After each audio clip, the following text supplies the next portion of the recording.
Oh, what's up, everybody? We have a little Q&A today. Right off the bat, first question. What does my wife think about this? Yes, that's one of the questions I got. What does my wife think about me trying to make a professional roster? Not the NBA, a professional basketball roster. She understands that's been a goal of, well, basketball has been a passion of mine my whole life. She understands that it's a goal of mine now. We first started dating when I was playing basketball in college, so she knows how important basketball is to me. She also understands that there are sacrifices with my goal. Like, I ask her to do a lot, but we're not sacrificing necessarily. It's not like I took my career and then dumped it all aside and then pursued this passion. My career allowed me to pursue this passion versus me pursuing this passion and then dumping my job and my career. And so that's an important distinction. I've talked about that from the very start, why I'm doing what I'm doing, but more importantly, how I'm trying to do what I'm doing, and why at 31, this opportunity maybe is more feasible time-wise than it was if I was 24 or 25 with a family and in a different career path. On top of that, there are some things you can do to mitigate risk. Mitigate risk in terms of your job or even in terms of sacrifices. And that's like doing a Q&A and documenting it and sharing it. Because twofold. One, if you document and share your journey, you're already doing the journey. It's not like I have to sit down and be like, what story do I want to make up and share with people? And if it's a big lie of a story, that's quite an effort to constantly keep around. Versus, I'm doing something that I think people would like to follow. Let me find a way to document and share it to the best of my abilities without it getting in the way of me actually pursuing that goal. And then opportunities can come up. There can be, how do I label these? Immediate opportunities. Like, hey, you can come and play in the TBT. We saw you're pursuing this goal. We want to give you the opportunity. Or you can come play in a tournament.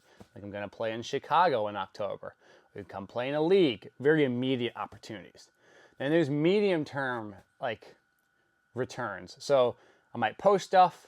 At first, not many people might watch. Then maybe more people watch. And they find it interesting, and you start to build a community around what you're trying to do, and you can use that to connect with people and do secondary things. So maybe my career in basketball fails, but people got to see my training methods and how I pursued this, and they're like, well, I'd want to come and train with you. So that's kind of like a medium-term one. Or maybe becomes really popular, and I'm like, well, I can make a basketball program, or I could do something basketball related or media related. I could have a sponsorship, and maybe they'd want to sponsor me and give me free food in return for me mentioning it in a video, and I get a financial return for that. Maybe my exposure can help me get opportunities to play, or if I do go play somewhere, it can give me opportunities to get sponsorships at those other somewhere places. So that's kind of medium term. And then there's long term, which is I'm acquiring skill sets that can help me build my career in the future. I have a sports science background, a strength conditioning background. I played college basketball, but to say I played professional basketball would be nice if I decide to go and apply for some sort of college, head of performance / player development. Because maybe I only have a strength coach and sports science background, and they go, oh, well, you can't do player development, whether right or wrong, because, you didn't play anywhere, D3. I didn't play anywhere professionally. But they say, oh, you wouldn't play professionally. You can do the basketball side of things. Maybe it leads to other opportunities that aren't professional. Maybe I fall short in my dreams of playing professional basketball, but I get to play another form of basketball, maybe still professional, like 3-on-3, or I get to go to document my leagues and my passions and my pursuits, and people who watch me here follow along.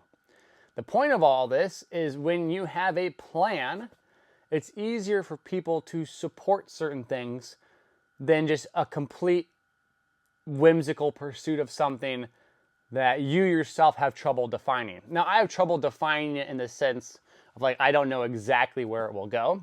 But the way I like to think about it is if I'm on a boat and I'm fishing, I'm not going to use one type of bait only if my goal is to catch the most type of fish, the most fish possible. I might use different bait for different fish. If you're trying to reel in the big fish, you might use one type of bait. But if you're trying to capture certain aspects, maybe you'll have like a fishing net out there or a certain different type of bait or whatever it might be. But the idea is as you pursue or go through your journey, you want to have multiple lines in the water to seize opportunities that come up.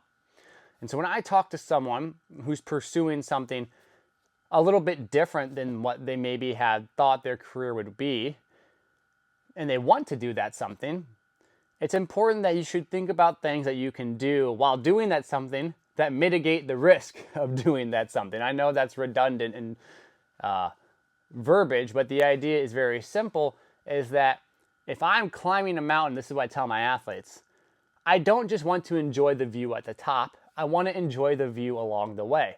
Because you might realize that as you climb the mountain, that there's a beautiful waterfall along the way, or there's certain animals you can observe and see and say, wow, you know, what a beautiful nature setting, versus just getting to the top and obsessing with the destination and missing all the views along the way. So my wife, absolutely amazing, supports me.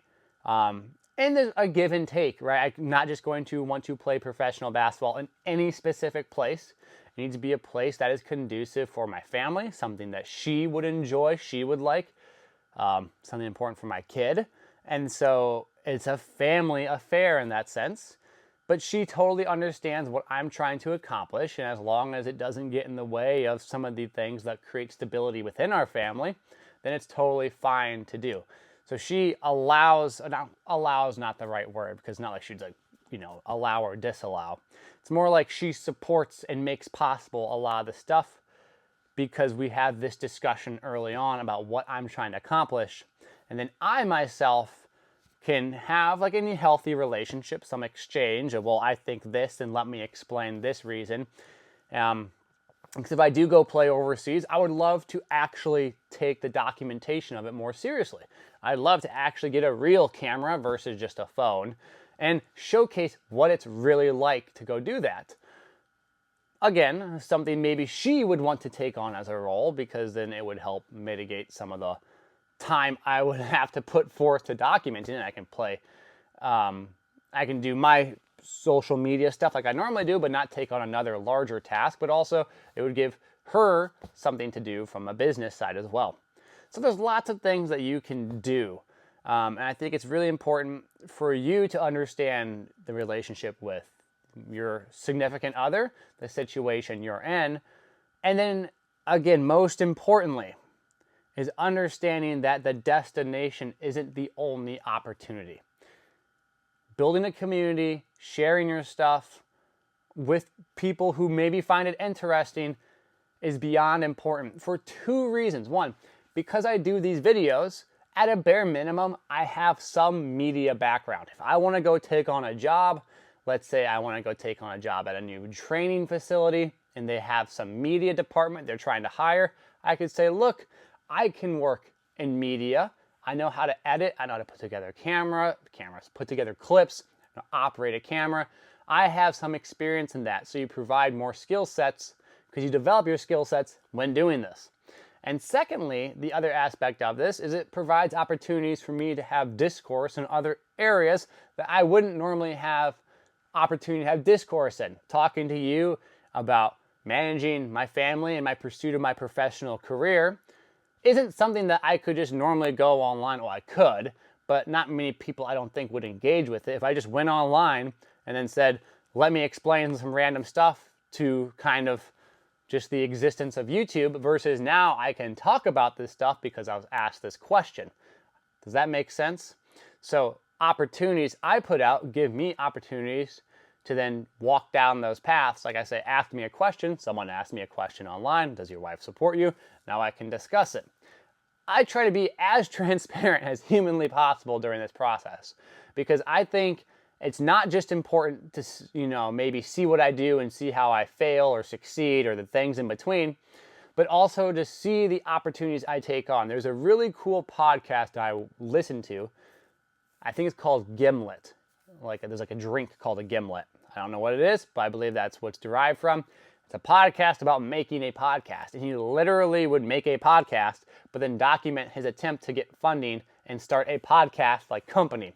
And I thought it was so interesting because the idea of sharing the process of starting something gave him the opportunities to share all of the experiences that come with it and maybe walk down certain paths that people find interesting. Like when he interviews a CEO about certain fundraising, they didn't like this idea and that idea. So instead of just making the podcast and hoping the listeners enjoy it, you had a smorgasbord of opportunities because you're constantly, as a business developer or whatever you're going to call myself, a media producer, you're constantly mingling in different areas that don't always come through on the camera, right? I'm trying to learn how to edit something on an app. It's not something I'm going to share directly on a camera, and you guys are going to see in maybe my Instagram, YouTube, TikTok, or Twitter.